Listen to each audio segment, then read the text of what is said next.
ఈరోజు మనం Robert Nobel అనే ఒక వ్యక్తి కథ గురించి తెలుసుకోబోతున్నాం. అసలు ఎవరియనా?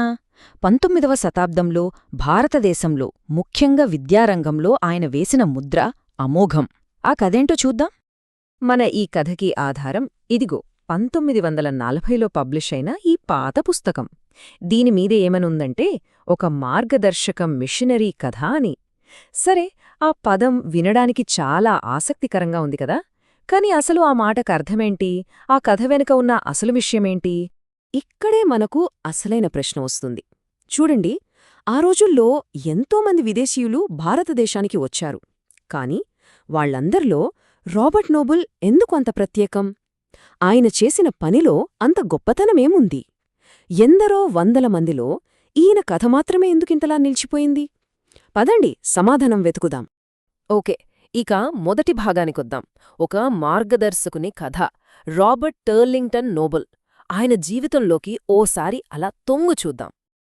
ఈ పుస్తకం గురించి ఇంకో ఆసక్తికరమైన విషయమేంటంటే, ఇది తెలుగు చర్చి వ్యవస్థాపకుల కథలు అనే ఒక సిరీస్లో భాగం.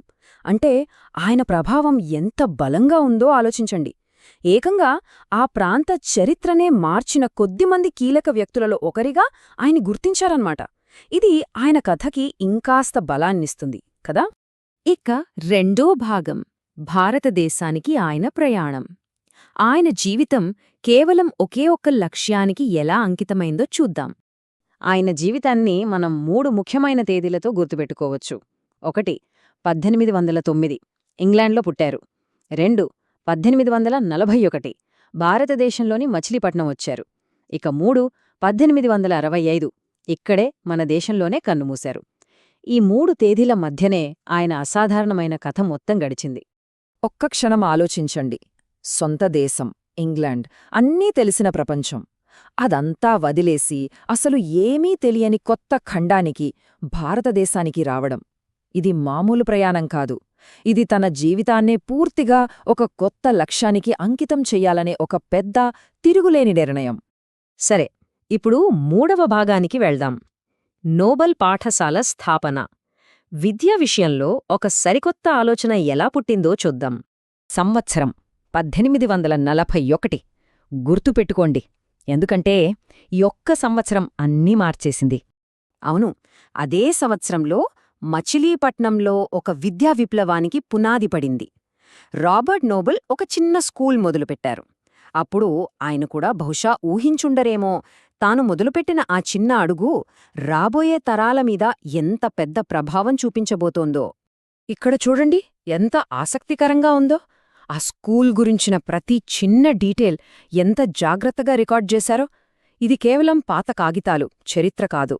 ఆ రోజుల్లో వాళ్లు ఎంత నిబద్ధతతో పనిచేశారో చెప్పడానికి ఇదొక సజీవ సాక్ష్యంలాంటిది. ఇక 4వ భాగం, విద్యలో వారసత్వం.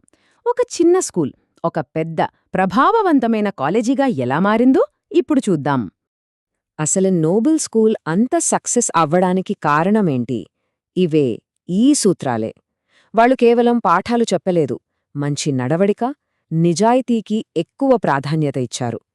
కాని అన్నింటికన్నా ముఖ్యమైన విషయమేంటంటే, అందరికీ, ఏ వర్గం వాళ్ళైనా సరే, ప్రవేశం కల్పించడం. ఒక్కసారి ఆలోచించండి, 19వ శతాబ్దంలో కులం, మతం, కట్టుబాట్లు అంత బలంగా ఉన్నప్పుడు ఇది ఎంత విప్లవాత్మకమైన అడుగో. ఆ పుస్తకం కవర్ పేజీ మీదే ఆయన ప్రభావమేంటో ఒక్క వాక్యంలో చెప్పేశారు. దేశ విద్యా పురోగతికి ఆయన చేసిన సేవ చాలా గుర్తించదగినది. ఈ ఒక్క వాక్యం చాలు ఆయన జీవితకాలపు కష్టానికి దక్కిన గౌరవం ఎలాంటిదో అర్థం చేసుకోవడానికి. చూసారా, ఒక చిన్న విత్తనంలా మొదలైన ఆ స్కూల్ ఎలా ఒక మహావృక్షంలా పెరిగిందో. అదే మనం ఈరోజు చూస్తున్న ప్రఖ్యాత నోబెల్ కాలేజ్. ఆయన విజన్కి, ఆయన కష్టానికి ఇంతకన్నా పెద్ద నిదర్శనం ఏముంటుంది? సరే, ఇక చివరి భాగానికి వచ్చేశాం. 5వది, శాశ్వతమైన ప్రభావం. అంటే ఒక మనిషి జీవితకాలానికి మించి నిలిచే వారసత్వం. 24 సంవత్సరాలు ఆయన మచిలీపట్నంలో తన లక్ష్యం కోసం కేటాయించిన సమయం. అంటే తన జీవితంలో దాదాపు పావు శతాబ్దాన్ని ఒకే ఒక్క పనికి అంకితం చేశారన్నమాట.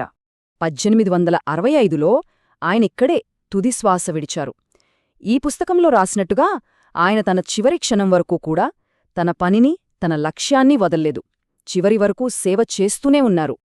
ఇక్కడే మనకు వారసత్వం అనే మాటకు అసలైన అర్థం తెలుస్తుంది. అంటే ఏంటి? ఒక మనిషి మన మధ్య లేకపోయినా వాళ్ల పని, వాళ్ల ఆశయం తరతరాలకు స్ఫూర్తినిస్తూ బతికే ఉండటం. రాబర్ట్ నోబుల్ విషయంలో సరిగ్గా అదే జరిగింది. సో, రాబర్ట్ నోబుల్ కథ మన ముందొక పెద్ద ప్రశ్నను ఉంచుతుంది. ఒక వ్యక్తి సంకల్పం తరతరాలు గుర్తుంచుకునేంత గొప్ప వారసత్వాన్ని ఎలా నిర్మించగలడు? నిజంగా అలాంటి చెరగని ముద్ర వెయ్యాలంటే ఏం కావాలి? ఆలోచించాల్సిన విషయమే కదూ!